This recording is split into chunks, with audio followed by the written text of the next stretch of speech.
Stevie boy, am I wrong to say that the club already know Konate is leaving the club at the end of the season? I don't think you're wrong, Stevie boy. I don't. And it's only been reaffirmed to me today. So you see Lewis Steele's reporting, and I want to talk about the particular wording of this because it says a lot without saying a lot. So he said, Konate has not communicated any desire to leave Liverpool at this stage, and the player has not yet fully made up his mind. I don't believe that. I'm sorry, I don't. And again, I'm not having to go with Lewis Steele, good reporter, and I'm sure that's the information. But I heard that with Trent, and I didn't buy it then, and I don't buy it now. And like I said, it's just going to keep going on and on and on and on. And for me, Stevie boy, yes, I think it is starting to dawn on the club that they feel he's going to leave. So another piece from Lewis Steele said, Real Madrid are confident that they can sign Ibrahima Konate on a free transfer next summer, according to his sources in Spain.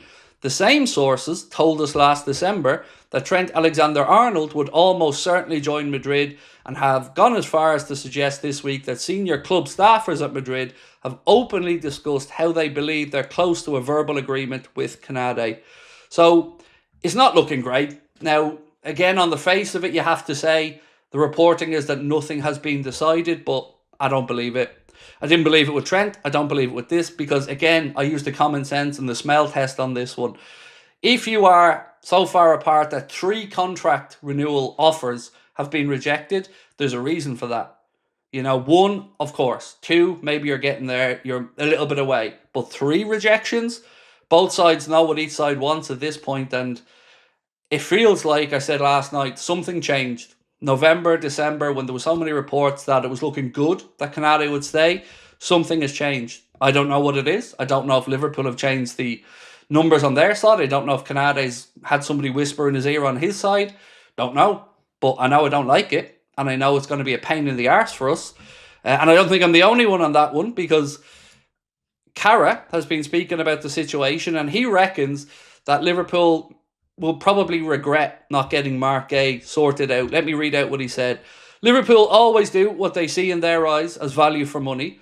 Might they regret that? Speaking about the Mark Gay situation, I think there's one situation with Liverpool, one area. Listen, the 3 games in, 9 points from 9, and probably not played that well. So we probably need to say they are big favourites. But that is the one area that could come back to blow up in their faces, because they haven't really got that cover at centre-back. What Gay was getting was giving Liverpool competition at centre-back. They haven't really got that. They've got 2 starters and 2 understudies. Joe Gomez, injury-prone himself, and the young lad from Italy is going to be great. But as a prospect, you've got to think if one of them had to play for a couple of months, there'd be a big difference. And he's not wrong. He's not wrong. And this is what we talk about. We're so close to this squad being nearly bulletproof. Talk about the CDM position. But the centre-back one is, look, there are a few ways to look at this situation. They tried to get Gay. That's fair enough. Could they have gone earlier in the window? Well, again, it comes back to what Liverpool deem as value, doesn't it, in the deal? And it wasn't us that pulled out of it at the end. So I do think he's right. And this is why the whole situation with Konate's future becomes more important. Because now we don't have that buffer of Mark Gay.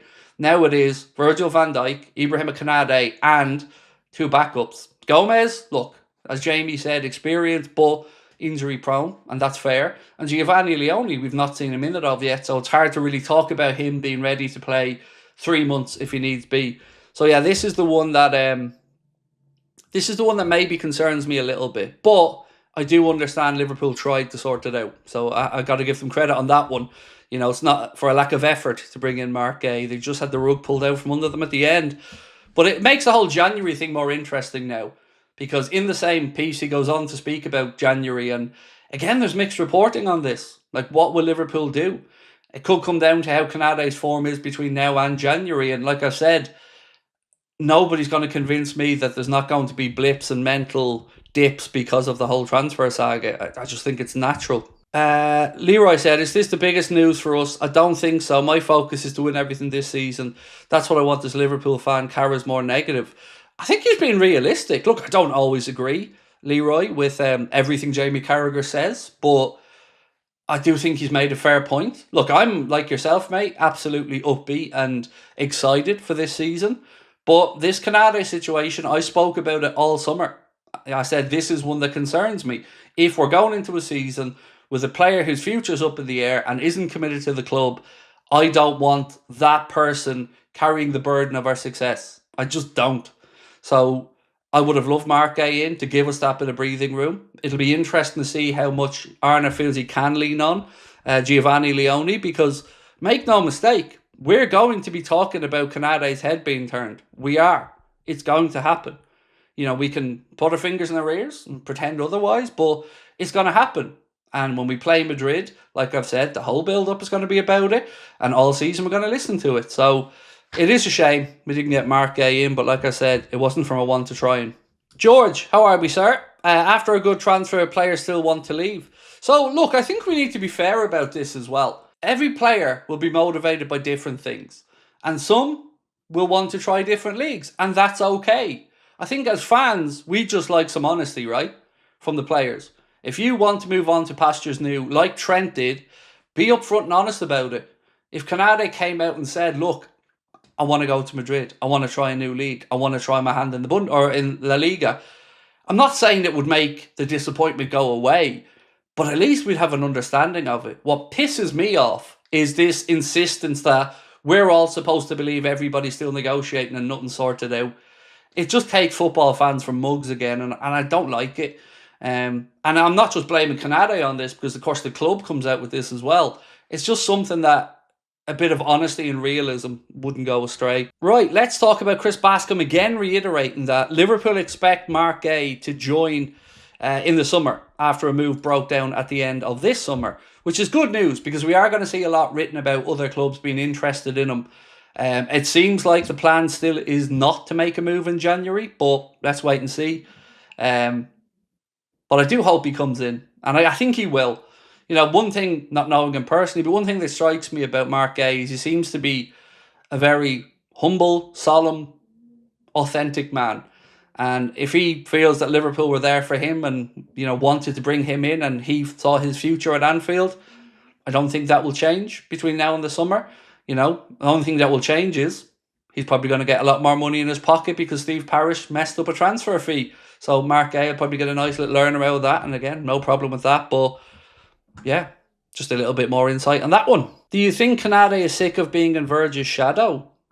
I doubt it. I mean, he's not as good as Virgil, bluntly. So, if you want to become the next Virgil van Dijk, you've got to be as good as Virgil van Dijk. And, Konate is certainly a fine central defender, but a Virgil van Dijk he is not. So, if he wants to get out of Virgil's shadow, be better, is what I would say. Because, that's the high level. That's the bar.